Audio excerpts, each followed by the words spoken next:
vertir una humilde reflexión en voz alta para todos acerca de algo que me ha ido viniendo conforme estaba asistiendo, y es una idea acerca de que cada ser humano es un componente de la humanidad. O sea, ¿la humanidad qué es? La humanidad es el conjunto de todos los seres humanos.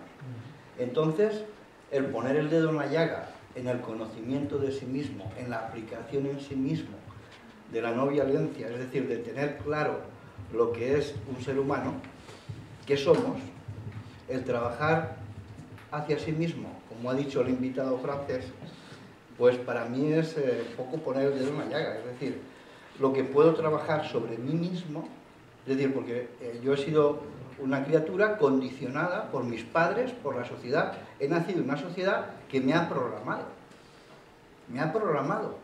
entonces yo tengo que examinar esos programas, porque cuando un niño nace, recibe una educación positiva, negativa, más buena, menos buena, pero estamos condicionados no solamente socialmente, por los padres, por todo. Entonces, un conjunto de condicionamientos. Entonces, cuando uno ya llega a una cierta edad, una cierta madurez, uno tiene que examinar esos condicionamientos, esos programas, y tratar de ser uno mismo, tratar de ser consciente. Entonces creo que ahí es donde está el punto de la llave, es decir, una autoeducación precisamente yendo a los hechos, o sea, la realidad de lo que uno es. Y la realidad de lo que uno es, y ahí coincido, es que tenemos la parte, digamos, sáurica, la parte, digamos, más primitiva, la de la lucha por la supervivencia, porque tiene una parte del cerebro muy animal todavía, pero también tenemos la parte espiritual, la parte donde es luz, la parte donde hay verdadera inteligencia, que es bondad. Yo es que no distingo entre bondad e inteligencia, veo la misma cosa, son dos aspectos de lo mismo. Entonces, cuando se aplica bondad, se aplica inteligencia, por eso las estadísticas que antes ha comentado funcionan, porque activar la no violencia es inteligencia. Yo no veo separación alguna entre inteligencia y bondad. Aparenta que son distintas o antagónicas, pero no. Por ejemplo, si hay que hacer algo práctico, algo pragmático, pues habría varias formas de hacerlo. Una es la individual, la de la secta del yo. Yo. La palabra que más suena por ahí. Y por ejemplo, queremos hacer un puente para cruzar un río, hay varias formas de hacerlo. Una es la egoísta, la egotista. Cada uno construye su puente, acabamos haciendo miles de puentes, cada uno el suyo. Otra es unirse, pero unirse como hacen los bancos, las corporaciones de la sociedad capitalista, etcétera, donde cada uno va a la suya, la ley del más fuerte, hay conflictos, generan conflictos. Se construirá solo un puente, no como antes que cada uno construye el suyo, pero ese puente estará defectuoso, será conflictivo. Y hay una tercera opción, que es la de la opción espiritual, que es inteligente, y es más inteligente que las anteriores, porque nos unimos, pero si alguien se equivoca, o algo está mejor, nadie se lo toma a pecho, nadie se lo toma mal. Dirán, pues gracias por ayudarme a mejorar esto. Oye, eso hay que atarlo y, muchas gracias. Es decir, la actitud es completamente distinta, se construirá un solo puente, pero desde una vía del amor. Entonces ahí es donde está, digamos, la diferencia. ¿Qué puente estará mejor construido a efectos prácticos? El de la primera opción, la de todos los puentes, cada uno el suyo, ya te apañarás, para cruzar el río como objetivo. La segunda, que es con conflictos, que es la que vive la sociedad actual, la que impera y la que campa. Y la tercera opción, que es la propuesta que hoy he visto, que es la de decir, inteligencia no es incompatible con el amor. Al contrario, el amor es inteligente. Será un tercer puente mejor construido en este símil, en este ejemplo. No sé si me estoy expresando bien o me estoy alargando mucho. Pero bueno, me han venido esas cosas un poquito a lo largo de toda la charla y de toda la conferencia. Que la clave, desde el humilde punto de vista, está en la actitud de uno hacia sí mismo, en una autoeducación o desprogramación de lo negativo, del condicionamiento negativo, desprogramarse, quitarse todo eso y ver los hechos, que es que también, además de la parte sáurica, la parte primitiva, tenemos una parte espiritual, bondadosa, que es precisamente la más inteligente, la más coherente, y es la que nos define también como seres humanos. Y perdón si me he extendido. Netflix ha sacado sobre Malcolm X un documental y lo ha mencionado antes, y la percepción que nos llega es que desde arriba es que las dos figuras de Martin Luther King y de Malcolm X son opuestas, y que uno ha luchado por la misma causa, pero siguen caminos diferentes. Uno por la violencia, supuestamente Malcolm X sigue la violencia, y el otro, y Martin Luther King, sigue el camino de la lucha no violenta. Estaría bien que nos aclarara un poquito esa y hay un fenómeno, el bullying, que se está sufriendo, por desgracia, últimamente. Y bueno, mi pregunta es, ¿cómo pueden ellas y ellos, pues, o nosotros incluso, pues, evitar ser acosados, ¿no?, por nuestros compañeros o compañeras, o también cómo se puede evitar nosotros caer en esa trampa, ¿no?, de ser nosotros los acosadores en los espacios públicos de institutos o colegios. Muchas gracias. Quería decir algo, que si vais a traer la película Sumaya así además de... Compañero, y decía el imam Abdul Qadir al-Jilani, rahimahullah, establece el reino de la paz en tu corazón y se establecerá en tu vida y el mundo. Es decir, ahí la importancia esa de la reflexión de bueno, primero establécete tú en tu corazón y verás cómo el resultado lo podrás ver, pues, en el resto de los demás. También hay una pequeña historieta típica de la cultura de los indios de Norteamérica, de la población original del actual Estados Unidos, que han sido prácticamente exterminados, salvo algunos que quedan en reservas racistas. Un chamán dice a sus discípulos, el jefe de la tribu, dice, bueno, dice a uno de sus discípulos, dice, bueno, en cada persona hay dos lobos, ¿no? Hay un lobo que representaría la luz, el día, y un lobo que representaría la noche o la oscuridad. Dice, y están en permanente conflicto, ¿no? Pues el del día intenta que no llegue la noche, y el de la noche, pues bueno, llega, y luego pues intenta que no llegue el día, y así sigue el permanente. Entonces le dice este discípulo, que sería su heredero, dice, entonces, ¿cuál gana?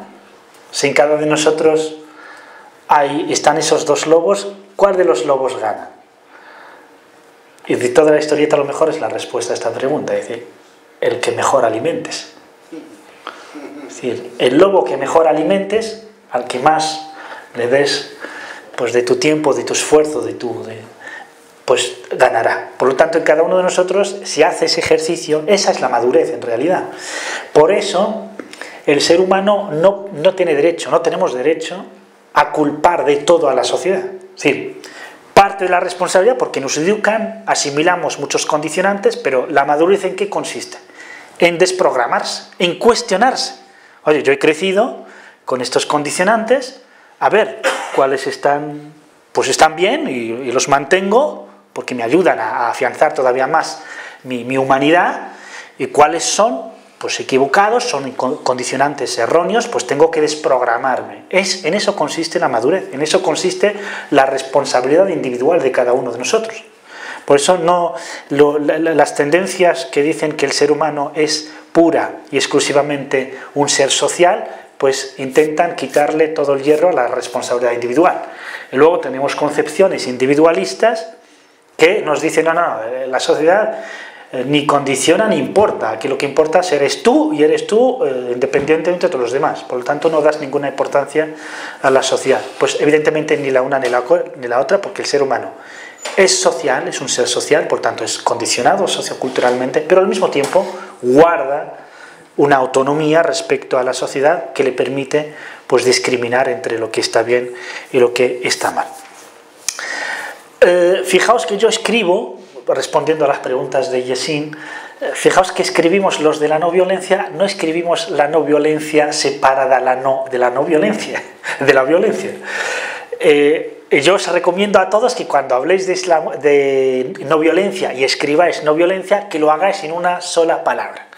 Porque con el uso podría la Real Academia de Lengua pues adoptarlo como término propiamente, por lo tanto no estaríamos hablando de dos palabras, sino de una sola, y así le quitamos esa carga de que la violencia está presente, ¿no?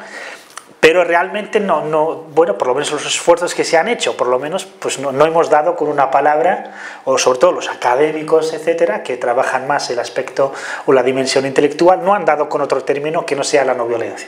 Además de que la no violencia ya tiene una trayectoria histórica y un bagaje que no estaría de más cuidarlo, ¿no? Está bien. Pero sí, muchos cuando queremos expresar la no violencia siempre lo seguimos o con el término de ahimsa o con el término de rifq, para que la gente, sepan que no es cuestión de ausencia de la no violencia, sino que es un término y un concepto en sí mismo que encierra su significado propio. Malcolm X y Martin Luther King. Los dos mantenían la misma lucha, es decir, contra la discriminación de la población negra. Los dos mantenían esa lucha contra el sistema de segregación racial en Estados Unidos, la discriminación de los ciudadanos negros, y los dos, tenían las mismas metas, pero sí que divergieron o tenían dos métodos diferentes. Los dos, podemos decir, los dos son no violentos. Eso sí, Malcolm X era más radical. ¿En qué sentido? En que Malcolm X entendía la lucha por los derechos civiles de los negros no como una lucha solo de los negros, sino que entendía la lucha de los negros de Estados Unidos dentro de una lucha más global de la clase trabajadora, de los inmigrantes, de los blancos trabajadores, es decir, y además desde una perspectiva internacionalista. Es decir, ya los negros cobran sus derechos y la defensa de sus derechos cobra importancia, pero dentro de una lucha más global, y por eso pues tenía relaciones, de hecho visitó varios países Malcolm X, pues de la África, con regímenes que eran anticoloniales. Entonces, sobre todo se vio la amenaza que representaba para el establishment el movimiento y la movilización de Malcolm X cuando cambia la perspectiva sectaria negra. Es decir, quien conoce la historia y la biografía de Malcolm X sabe que era un chico súper inteligente, un grandísimo orador, era muy bueno desde muy pequeño, pero siempre fue marginado y ninguneado, es decir, desde la escuela secundaria hasta la universidad. Él cursó Derecho y le decía el profesor, y era el número 1 de la clase, y decía: ¿por qué estudias Derecho si nunca vas a ser abogado? Porque los negros no ejercen en Estados Unidos. Al mismo tiempo, el mismo profesor animaba a sus compañeros blancos, y eso por dentro le quemaba. Le acusan falsamente, va a la cárcel, en la cárcel es cuando descubre el Islam. ¿Pero qué Islam? El Islam de una secta racista. La Nación del Islam se llamaba. El líder de esta secta se llamaba Elijah Muhammad. Entonces él entiende que para ser realmente un buen negro y defender la dignidad de los negros, tenía que hacer lo mismo que el Ku Klux Klan, pero a la inversa. Es decir, vamos a ser nosotros enemigos de los blancos, y Dios es negro, no es blanco. El blanco es Satanás. Por lo tanto, los blancos son demonios. Entonces sale y predica ese mensaje de odio a los blancos y no pasa nada, le invitan a las televisiones, etc. Pero cuando empieza a distanciarse de este mensaje racista y hace la peregrinación a la Meca y descubre que hay musulmanes blancos que comen junto a él, que no son racistas, se da cuenta de que los blancos no todos son racistas.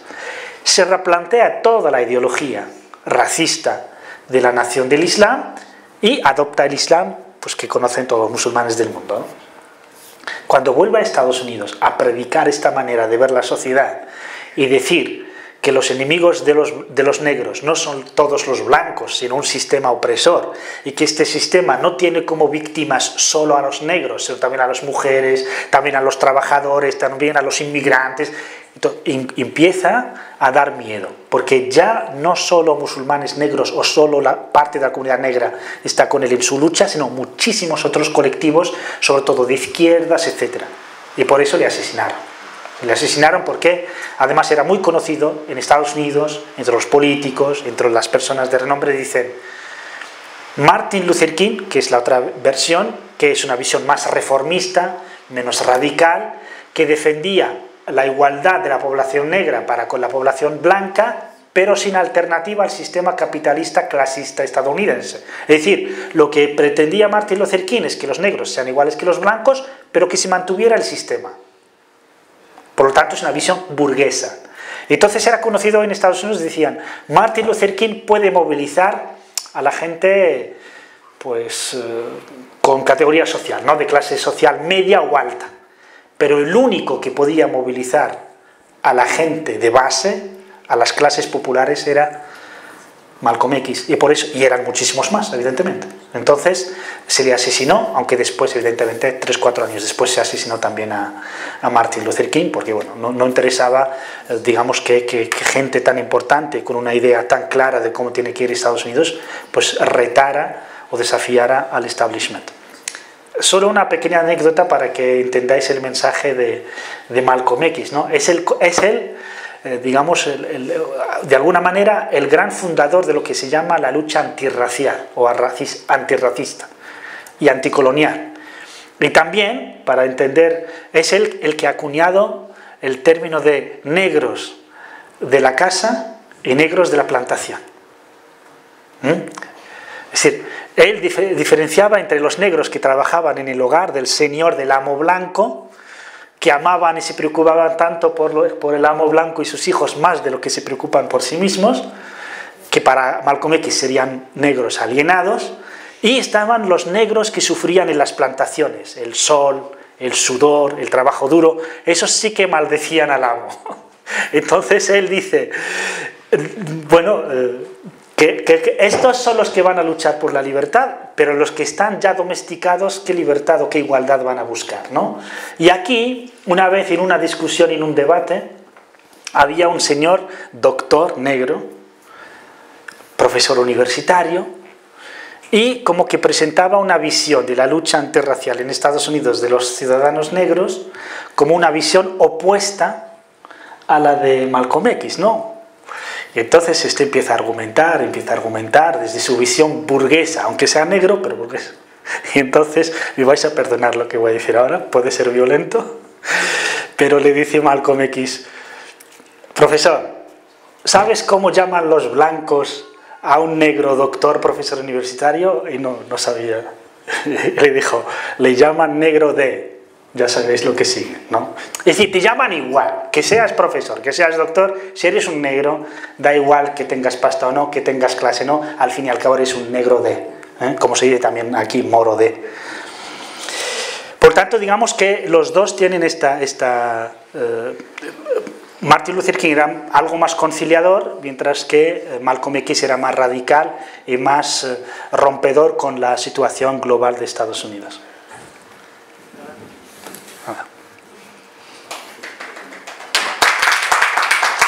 ¿Hemos terminado? ¿Alguna pregunta o alguna intervención? Bismillah.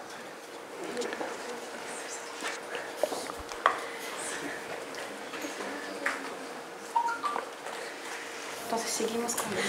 Si no tenéis preguntas, yo tengo un montón. Me encantaría haceros un montón de preguntas. Yo tengo otro punto que se me ha pasado antes. Hablando del REC, dentro del Islam, Sí. ¿no? Está el término de diferencia entre lo que es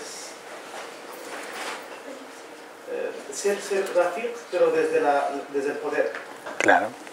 Y ser rafiq, ser no violento desde la inferioridad, ¿no? Entonces, ¿cuál es la diferencia entre las dos cosas?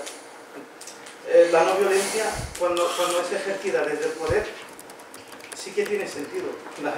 Pero cuando eres oprimido, ¿cómo vas a ejercer la no violencia? Sí. No sé si se entiende la idea.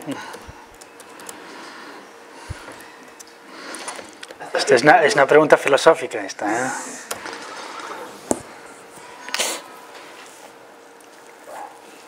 ¿Vamos a ir así, de una en una? Vale. ¿Puedo?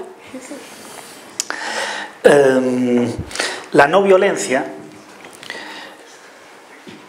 tiene mucho... Evidente, la no violencia es ejercida y siempre se ejerce desde el poder, siempre. Pero ¿cómo hay que entender el poder? Y aquí está la cuestión. Todas las personas tienen poder, todas, absolutamente todas. El más humilde de las humildes del mundo tiene poder. ¿Sobre quién? Sobre uno mismo. Por lo tanto, si uno ya ejerce su autonomía, el poder que tiene sobre sí mismo, y priva al opresor de la posibilidad de oprimirle y de humillarle, ya está siendo no violento. Y está teniendo éxito. El otro puede machacarle, puede incluso matarle, pero desde luego no le puede someter. Y aquí está la fuerza de la no violencia. Pero evidentemente tiene mucho más mérito, digamos, el ser no violento desde esta fuerza. De hecho, no se puede ser no violento si no se tiene poder sobre uno mismo. Por eso hemos hablado de la importancia de lo de el trabajo espiritual interno, de la pacificación interna, ¿para qué? Para no permitir ni ejercer la violencia, ni permitir que otros ejerzan violencia sobre nosotros, en este caso, que nos alienen, que nos enajenen, que nos impongan sus criterios. Por eso hay personas que están en las cárceles y son mucho más libres que las personas que están en la calle. Pero ¿cuál es la diferencia? Porque es que la persona que está en la cárcel, en este caso con criterio, pues sabe de su autonomía y la ejerce. Y priva a su opresor de que le pueda dominar, que le pueda tomar decisiones por él. Dicho de otra manera, un esclavo que asimila su esclavitud y cree que es libre, es decir, el negro del hogar, el negro domesticado, no puede ejercer la no violencia porque ya se ha rendido. Y como hemos dicho, la no violencia es resistencia a la opresión, es resistencia no violenta, es lucha no violenta. Pero tiene mucho más mérito, también, que cuando la autoridad misma, el gobierno de turno, etcétera, etcétera, luego el tiempo no da tiempo, pero sí, el modelo de sociedad que se puede interpretar desde la no violencia no es una sociedad jerarquizada. Por lo tanto, incluso la mentalidad o la visión de que haya unos representantes pocos que decidan en lugar de la ciudadanía, de la sociedad, la misma visión esta es una visión que deriva de la violencia. O sea, unos pocos que van a decidir por muchos, ¿no? Es violento. Pero cuando se tiene, en este caso, cuando se tiene poder y se es compasivo y no se es vengativo, no se es violento, evidentemente también tiene mucho mérito. Es decir, no es lo mismo. Por eso yo aquí creo que te referías a un concepto que se parece a Rifq, pero no es propiamente Rifq. Exacto, que es la amnistía o el perdón, ¿no? El perdón o la amnistía tiene sentido ¿cuándo? Pues cuando tú puedes tomar el derecho o tomar justicia por tu mano. Si no puedes, ¿qué vas a perdonar? ¿Eh? Si alguien te da un par de tortazos y te puede dar otros, pero le dices, te perdono. Y no puedes tú darle un par de tortazos, ¿no? O alguien, yo qué sé, o como ese chiste marroquí típico, ¿no? El que le roban, yo qué sé, le roban algo, persigue al ladrón, no puede con él y dice, bueno, te perdono, si te ha escapado, ¿qué vas a perdonar? Es decir, aquí el concepto ya no es no violencia, sino propiamente amnistía o perdón, que cuando una persona recibe una ofensa o una agresión y perdona, tiene sentido y tiene valor. Perdonar teniendo, evidentemente, el poder de poder tomar la justicia. Si no puedes, si perdonas a tu opresor sin poder tomar la justicia, sencillamente se llama sumisión. ¿Vale? Es sumisión, no es perdón. Ahí está un poco la diferencia. De res. ¿Otro comentario?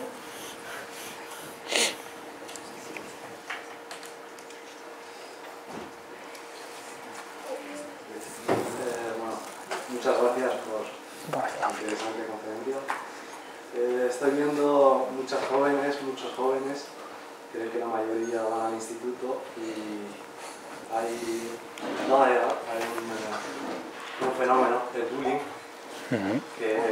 que se está sufriendo, por desgracia, últimamente. Y bueno, mi pregunta es, ¿cómo pueden ellas y ellos, pues, o nosotros incluso, pues, evitar ser acosados, ¿no?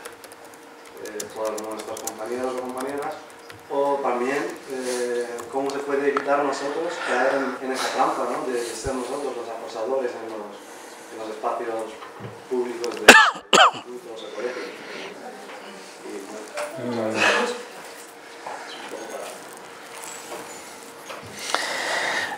Bueno, acabas de responder una de las preguntas que quería hacer, y era ¿qué casos de violencia habéis sufrido o habéis visto en vuestras vidas, ¿no? En vuestras cortas vidas, que aún sois jóvenes? Una de las cuestiones que trabajamos mucho en el colectivo de la no violencia, lo trabajamos con los maestros de primaria y profesores de secundaria, es decir, con los educadores. Y evidentemente cuando se habla de esta franja de edad, el tema estrella es el bullying. Y justamente la no violencia lo que persigue es que no solo ayudar a la víctima, vengándose de sus verdugos, sino ayudar también a los verdugos, porque al fin y al cabo todos son niños o todos son adolescentes. Por tanto, tanto el agresor como el agredido son víctimas de una lógica violenta. Evidentemente la víctima más. Pero lo que se persigue desde la no violencia, lo que hemos trabajado, y yo os recomiendo que veáis aquí una web, colectivonoviolencia.org, hay material, y entre el material que vais a encontrar ahí hay un cómic hecho específicamente para adolescentes. Se llama El viaje de Amanda. Amanda observa en su instituto que hay unos niños que pegan a un niño, ¿no? Y ese niño pues se siente intimidado, calla lo que pasa, ¿no? No se lo dice a sus padres, no lo dice a nadie. Amanda siente también esas fases de las tres claras que hemos hablado, ¿no? Primero me importa, no me importa, ¿qué puedo hacer?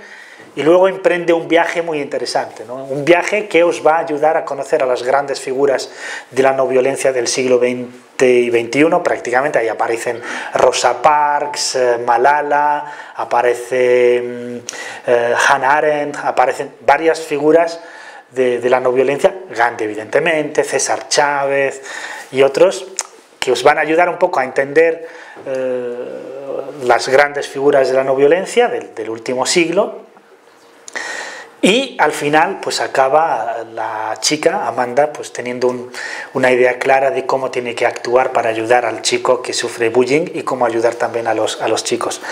Lo hemos trabajado con los jóvenes en Madrid y en un taller que he estado con los jóvenes, ellos siempre insisten en no ir a saco a por el verdugo, sino hay que ser pacientes y hablar con él, entablar un proceso de sentar al verdugo, a la víctima, a que hablen, a que la víctima pues pueda expresarse, pueda expresar el daño que le hace, lo que le provoca, y también que el otro pues pueda escuchar y luego pues pueda repensar.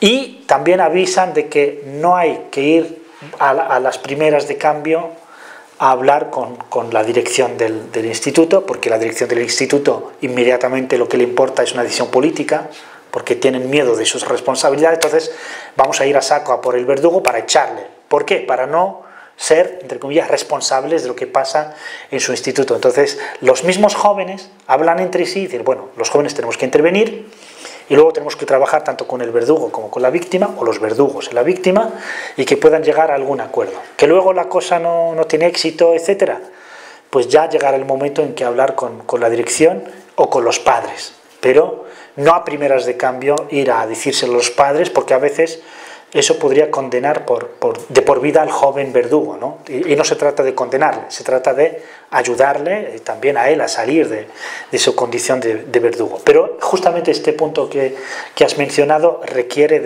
de un trabajo en grupo con jóvenes y de pensar siempre en todos, en todas las partes, ¿no? Que salgan bien todas, siendo la prioridad, evidentemente, que la víctima deje de sufrir a manos de sus verdugos. Pero dar una receta desde ya, lo que hay que hacer, etcétera, sería un error, porque cada caso pues dependerá de la gravedad, dependerá de la situación, etcétera, etcétera. Entonces, ahí sí que... Pero sí, desde una perspectiva no violenta es implicarse, preocuparse, interesarse, hablar con las partes, sobre todo dar apoyo a la víctima y luego iniciar ese proceso de diálogo para que las partes puedan dialogar y puedan llegar a un buen puerto. Si al final no llega a ningún puerto, pues ya habrá que tomar medidas severas, como es el caso de hablar ya con dirección y con los padres y que puedan expedientar a los chicos problemáticos. Si me permite, con respecto a este tema, no es una receta, mucho menos, pero sí algo que hemos detectado válido en algunos casos, y es el que ha sido verdugo, que ya es ex verdugo, cuando habla con otros verdugos y expone el tema, se ha mostrado bastante eficaz en esos casos. O sea, cuando alguien ha visto, como antes hablábamos del condicionamiento, etcétera, de las causas de las que le han llevado a eso, es lo que sí que funciona en bastantes casos dentro del mundo, digamos, de la educación. Y bueno, todos los docentes que he tenido yo contactos con ellos, va muy bien, ¿no? No es una receta, pero sí que es un ingrediente que puede ser interesante. Y es que algunas de esas personas que han sido verdugas ya lo ha dejado de ser verdugo. Y son fundamentales para ese diálogo de hoy, ¿qué puedo hacer? Hablar con los verdugos. No es lo mismo, porque han pasado por eso. Y eso parece que funciona. Sin duda. En bastantes casos. Sin duda que hablar es como una persona que era agresor y maltrataba, ejercía bullying sobre otros y que lo ha dejado. Evidentemente, cuando hablas es como un exdrogadicto que habla con drogadictos para... No sé si habéis visto últimamente también esa conversación con el hermano, con Zubizarreta, el hermano del famoso portero, ¿no? Es una persona fuerte, corpulenta, grande, y por ser grande, fijaos, el tamaño, pues era discriminado y era muchas veces ¿por qué digo que hay que preocuparse tanto por el verdugo como por la víctima? Muchas veces el mismo verdugo es víctima de violencia en su casa. Muchas veces, es decir, sus padres le pegan. Entonces él como que manifiesta o expresa esa violencia sobre los demás para sacar esa frustración, de forma inconsciente, esa frustración y ese sufrimiento. Por lo tanto, cuando empezamos a indagar solo un poco por qué el verdugo ejerce esa violencia, encontramos que él mismo es víctima de violencia. Y eso es muy importante. ¿Y por qué digo que hay que preocuparse? Porque en este país tenemos casos de suicidio de adolescentes por culpa del bullying. Por eso es un tema muy sensible y sobre el cual hay que preocuparse como sociedad en general. Creo que empieza a haber una conciencia social importante, sobre todo la comunidad educativa, pero también los propios adolescentes, los propios chicos y chicas, que no pasen, que no sean pasotas y pasivos ante situaciones de esta índole, sino que tienen que preocuparse.